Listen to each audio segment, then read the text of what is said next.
తప్పిపోయిన సిరి. ఒక చిన్న పల్లెలో మందరుడు అనే ఒక బీద యువకుడు ఉండేవాడు. అతడికి తల్లిదండ్రులు గాని చుట్టాలు స్నేహితులు గాని ఎవ్వరూ లేరు. జీవనోపాధికి అవసరమైన ఏ వృత్తి కూడా అతడికి అలవడలేదు. ఒకనాటి రాత్రి భోజనాలైన తర్వాత పల్లెవాసుల్లో కొందరు పెద్దలు లోకాభిరామాయణం మాట్లాడుకునేందుకు ఒక రావి చెట్టు కింద కూర్చున్నారు. మాటల సందర్భంలో పేదవాడైన మందరుడి ప్రస్తావన వచ్చింది. వాడికి ఏదైనా వృత్తి కల్పించి వీలైతే ఒక ఇంటివాణి చేయటం పల్లెలో పెద్దలైన మన బాధ్యత అని నిర్ణయించుకున్నారు. ఆ మరుసటి రోజు నుంచి పల్లెలో ఉన్న 100 కుటుంబాల వారికి కుటుంబానికి ఒక్క కావిడి చొప్పున చెరువులో నీళ్లు మందరుడు చేరబోయాలని అతడికి తెలియపరిచారు. ఇందుకు ప్రతిఫలంగా రోజు ఒకరి ఇంట్లో భోజనం, అందరూ కలిసి అతడికి ఒక చిన్న ఇల్లు కట్టి పెట్టడం ఏర్పాటు జరిగింది. ఆనాటి నుంచి మందరుడు ఉదయం మొదలు సాయంకాలం వరకు పల్లెలోని వారికి కావడితో నీళ్లు చేరబోస్తూ ఉండేవాడు. కొన్నాళ్ళ తర్వాత ఒకనాటి రాత్రి ఊరి పెద్దలందరూ రావి చెట్టు కింద కూర్చొని మాట్లాడుకుంటూ ఉంటే మందరుడు కూడా కొంచెం ఎడంగా కూర్చొని వింటున్నాడు. ఆ పల్లెలో ఉన్న అతి పురాతనమైన శివాలయాన్ని గురించి సంభాషణ ప్రారంభమైంది. ఆ ఆలయంలో ఒక శాసనం ఉందని, అందులో అతి చిత్రమైన విషయం చెక్కబడి ఉందని ఒక వృద్ధుడు అన్నాడు. ఆ శాసనంలో ఎవడైనా సరే శివలింగానికి 150 బిందెలు నీరు అభిషేకం చేస్తే చక్రవర్తి అవుతాడని లిఖించబడి ఉన్నది. పెద్దల్లో ఒకడు ఆ శాసనం ఒట్టి కల్లా అని వాదించాడు. 150 బిందెలు నీరు శివలింగానికి అభిషేకం చేస్తేనే చక్రవర్తి పదవి లభ్యం అయ్యేటట్టయితే ఆ పని ప్రతివాడు చేయగలడని, అందరూ చక్రవర్తులు కాగలరని వెటకారంగా మాట్లాడాడు. కొంత వాదం జరిగిన తర్వాత తక్కిన పెద్దలు కూడా ఆ శాసనం కల్లా అయి ఉంటుందని అంగీకరించారు. ఈ వాదోపవాదాలన్నీ విన్న మందరుడికి ఆ రాత్రి నిద్ర పట్టిందే కాదు.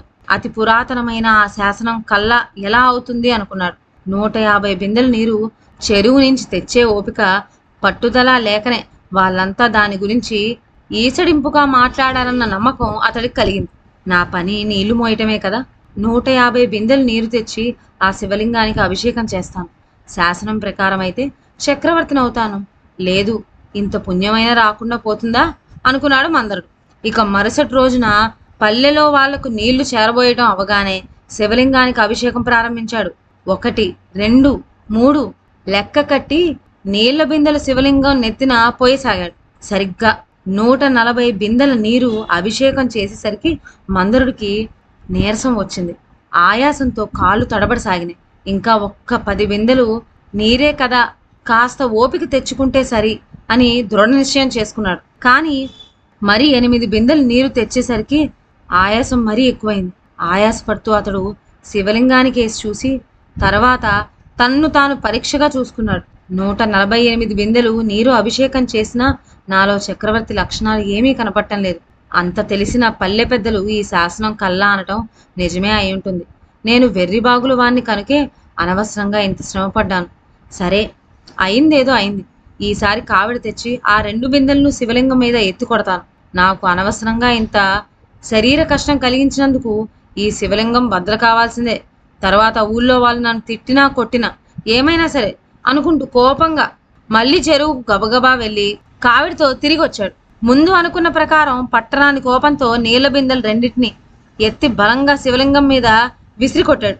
ఆ మరుక్షణంలోనే శివలింగం 2గా బద్దలై ఆ మధ్య నుంచి త్రిశూలం ధరించిన శివుడు ప్రత్యక్షమయ్యాడు.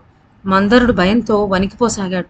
అప్పుడు శివుడు, ఓరి మందర, నువ్వు మూర్ఖుడవు, మందబుద్ధివి.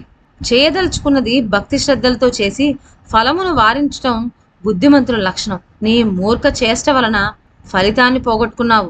ఆ 2 బిందెల నీటిని భక్తితో అభిషేకించినట్లయితే నువ్వు నిజంగానే చక్రవర్తి అవడానికి అర్హుడయ్యేవాడివి.